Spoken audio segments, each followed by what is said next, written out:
All right, Bitcoin daily update. We'll do a brief summary here. So far on the daily chart, we have this fall down here, and so far, drawn from the wicks, we have a rising channel, and rising channels are usually bearish.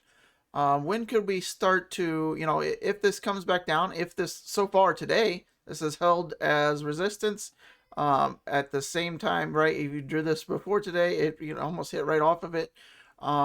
If we hold true to this and we do end up closing down in here, then we got to hope for tomorrow a follow through back again to the upside. If this follows through to the downside, we have a higher probability of not only coming back down to this low side around 19.2, 19.3, but that would likely, spell like 1, 2, 3 times the charm and maybe break out, much like we did, back in here. It could take a little bit longer, right? This lasted like a long time. After our first bottom here, let's take a measured move. We're looking like 90 days, okay? We haven't been in this one that long. If we repeated something like that again, we'd be looking, I think like September. We got to zoom way out here, right? So we're looking way out. We're looking like 2 more months potentially of like rising channel stuff, right? So we're looking at almost 2 months to the date if we repeated something like this, right? Higher prices, lower prices, higher prices, right? Give everyone faked out and then come back down again. This looks like maybe a little bit less volatility, right? Look at the distance between the two lines here versus here, a little bit higher price swing. So maybe we don't go as long, right? Maybe this doesn't hold true. Maybe we come back down the next 3 days, and by the end of the week we're back to 19K. Okay, well, we don't know. But if we break down outside of this, if we close, if we close, under this close, right? I'd be watching this local candle with 2 local candles. I'd be watching that one, and this one right here, these 2 guys right here. You want to look for those closes, and that close is 19.3. So if we close under that, then your last ditch effort is not only that line, but that closing candle right there, which was, you guessed it. Did you guess it? About 19K, right? 18,948. So we got to watch for that.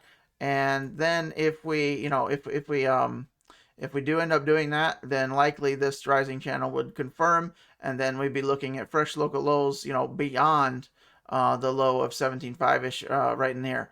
So we'd be looking at lower than that, and then if you zoom way out, right, look at the weekly. Let's put on a bigger scale, right? What are we looking at? We're looking at our next support zone, just based off TA, not anyone's opinion.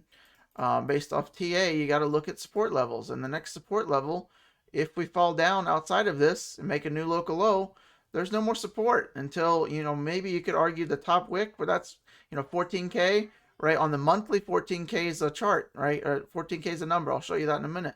But 12, 11, right? Something in there. That will be kind of probably our, local macro level bottom area. That would be where you want the heavy DCA. Not financial advice, but there'll be a lot of smart money coming in at these levels buying this up. Probably wouldn't last very long.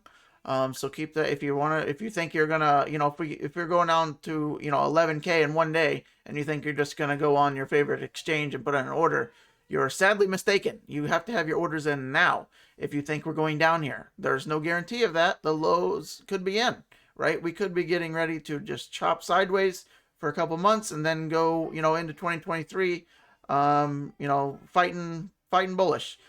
So just keep that in mind, that don't be too deterministic on your thinking on anything ever, especially in trading.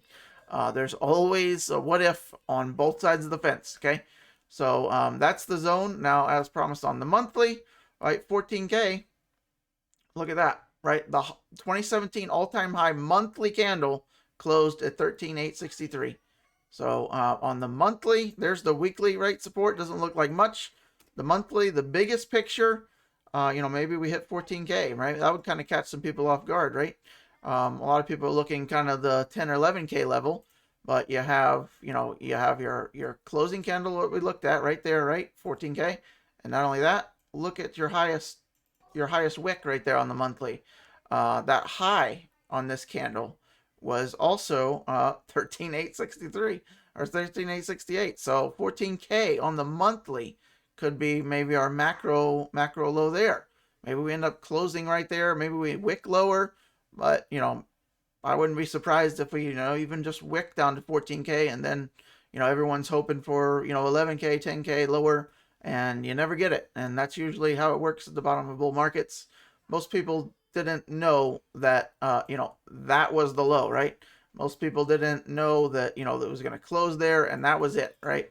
Most people didn't know that that was the low. I was around for back this time, and going to zero actually felt real at this point in time. But buying here, right, doesn't matter if you bought at 33K or excuse me, 3,300 or 4,300 or 5,300. Would you be upset with that years later? No. Would you be upset if you're, in 10 years from now, do you think Bitcoin's going to be higher or lower than 20K? How much, right? Answer your own questions. And just keep, perspective is everything in life and trading, right? Long term, buying at these levels is the smartest thing you could probably do for your generations to come, right? If you hold on to it for a while, you're probably going to do quite well. But so Bitcoin dominance falling, what does that spell? Well, you know what that would spell. If Bitcoin has a breakout here, right? Let's look at a little bit more bullish scenario, right? So with Bitcoin dominance falling, you can see some altcoins, Matic up 20% just today, Engine up 10% just today, Ethereum 10%, right? Ethereum had its breakout over the weekend. I posted this on Twitter on Friday. What if we break out? Well, there's what happens if you break out. There's no more resistance, right? Our next resistance zone is up in this area. So that's a heck of a nice trade to make if you're looking to do that. That's almost 40%. But if Bitcoin does a little bit more bullish here and we can somehow press, I would even put the top there, and we're kind of right at the zone here. So if we can kind of break out of this, altcoins will start to explode. As you're saying, Matic will be the norm if Bitcoin starts to get up in this area. If Bitcoin is going to, have a move, 30%, altcoins will do that, and probably many of them will do double that or more. Matic's up over 200% since the bottom. Think about that. What's your favorite altcoin doing? If it's not up at least close to 100% since the bottom, maybe that's the wrong coin to be taking with you into the next bull run. I would be paying very close attention to what coins are performing well on these rebounds, and probably it'd be in your best interest to ditch the losers at least a little bit. Maybe only cut 20% of your favorite coin that you got emotionally attached to last run. Put it in the best performers right now, and you might thank yourself, in a year or two from now. Just throwing that out there. But if Bitcoin breaks out of here with Bitcoin dominance falling like it is, this is what will allow altcoins to move. So we fell right through this. I looked at this on Friday. We just obliterated right through it. So that's gone now, right? Next level, looking to kind of bottom out at. I'd be looking for Bitcoin dominance to kind of at least revisit somewhere in here, 42 to 41%. Doesn't matter. This level will still allow altcoins to really move if Bitcoin gets a move and a breakout.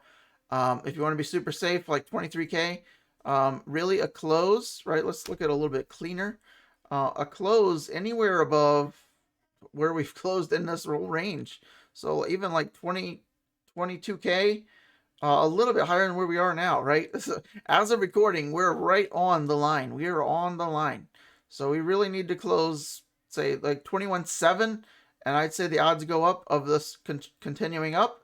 But as of right now, we could easily just like kind of reject off of, this line, and then, just really just come right back down right to this range here, right? We can come right back down over the next couple days. So I think over the next 24, 48 hours, we'll have a much more clear indication of what we're going to do. I would say we're going to be at one of these endpoints within the next, by the end of this month. We'll either be, way up here, are on our way, you know, up here or on our way down here. So we will see. The next day or two should be very telling on the future, at least the next several weeks to months of Bitcoin. So watch that carefully. And now let's go to the quote of the day. Nothing great in the world has ever been accomplished without passion. Maybe you've experienced this in your own life. If you don't like doing something, it's hard to to be great at that, right? Car of the day, Ferrari F50, the 1995. If you didn't know, this was made in the 90s and still looks, in my opinion, fantastic.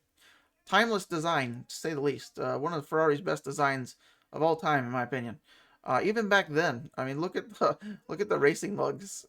This is kind of the norm on hypercars and supercars now, but for the 90s, that was unheard of. So pretty cool. There's the rear, and these are ultra low. If you don't know, if you've never seen one of these in real life, you could almost jump over these if you got any athletic ability at all. Look at the regular Lexus SUV over here. Comes up, it's under the door handle, right, of the Lexus. The roof, like your pants pockets are up here. So unbelievably low. It's really mind blowing if you ever get a chance to see one of these in real life. It looks like a little toy car. Just costs $5 million. All right, I'll see you on the next video. Have a great one. Thumbs up.